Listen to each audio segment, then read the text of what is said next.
if you're going to become more productive with your phone, the one app that you really need to spend a lot of time learning to use well is the Mail app.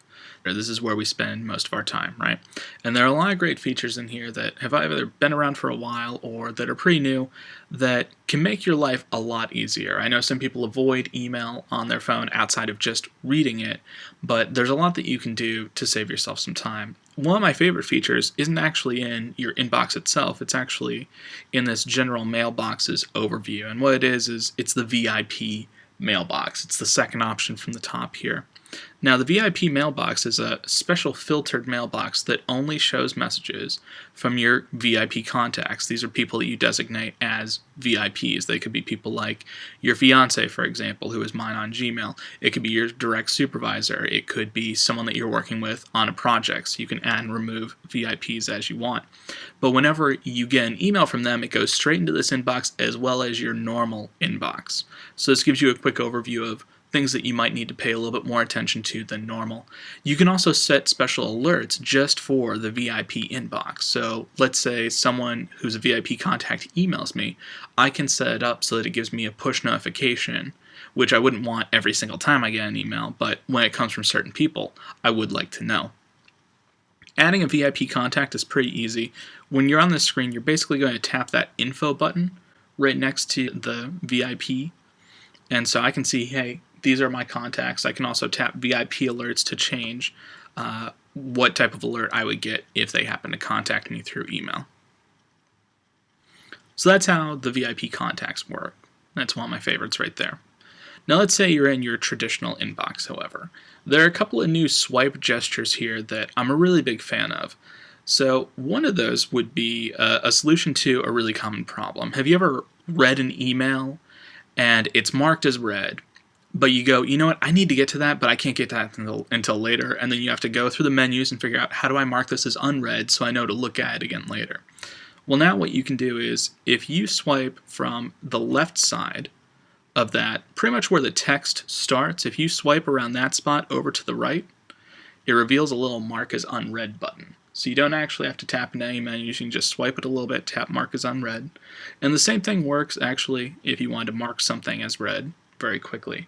Now, the cool thing is you don't actually have to even type it. If you swipe and you keep going about halfway over, it'll just rubber band back and it will mark it for you. So you don't even have to tap an extra button. You just have to drag it just over halfway. You can easily mark read and unread. Now, instead of swiping from where the text starts, if you swipe from the very edge of your screen in the same direction, swiping right, it will actually take you back to that mailbox screen. So that's a nice quick way to get back without tapping that mailboxes button. You can do this anywhere on the screen. You just swipe right from the very edge of your screen, and that will take you back. Now there are a couple of other features. I mean, if you swipe from the right side of the screen over to the left, so you're swiping left, it'll also bring up a couple of other menus. So you can flag something if you want to come back to it later, or you can just send it straight to the trash. There's even a more menu that will let you have access to a couple more options that you're probably used to. I cancel that from now. One other really cool feature that I absolutely love in iOS 8 comes about when you're writing an email. So let's say I'm going to reply to Claudia here. And she had mentioned something in her email last week that I really need to refer to, but crap, you know, I'm already writing this email, and normally what you would have to do in the past is you would have to click cancel, and you would have to save it as a draft or just delete it and go back and figure out where it is. But what you can actually do now is if you tap where the subject of the email is at the very top, so where it's bolded, it says regarding ePortfolio project, and swipe down, it will minimize that email, and then I can go back and check out that other email, see what she'd said, and then tap the bar at the very bottom, bring the email back up, and type what I needed to say. So again, you're just swiping from the very top of that email to minimize it. Then you can go back into your email, take a look at pretty much anything that you needed to, and then go back. So I love that. That is one of my favorite features.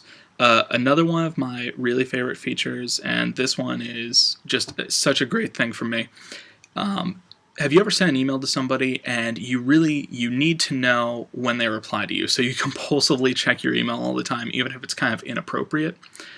What you can do now is, let's say I needed an alert whenever I heard back from Claudia here. What I can do is, if I bring up that More menu, whoops, I accidentally deleted that email, that's okay. This gives me a chance to show another feature. So if you accidentally delete an email, you can normally shake your phone. You can't really see this live, but I am shaking my phone very vigorously, and it brings up an undo menu. So fun fact, we'll bring that back. But if I bring that menu over and I tap More, I can select Notify Me. And what's going to happen is I'm going to get a push notification anytime someone replies to this email thread. And so it's not just your typical email notification like, oh, hey, you have a new email and there's a new red number on the Mail app. It will actually pop open an alert to let you know that you have an email back for this chain. So that's a pretty cool feature. I'm a very big fan of that. Love that in particular.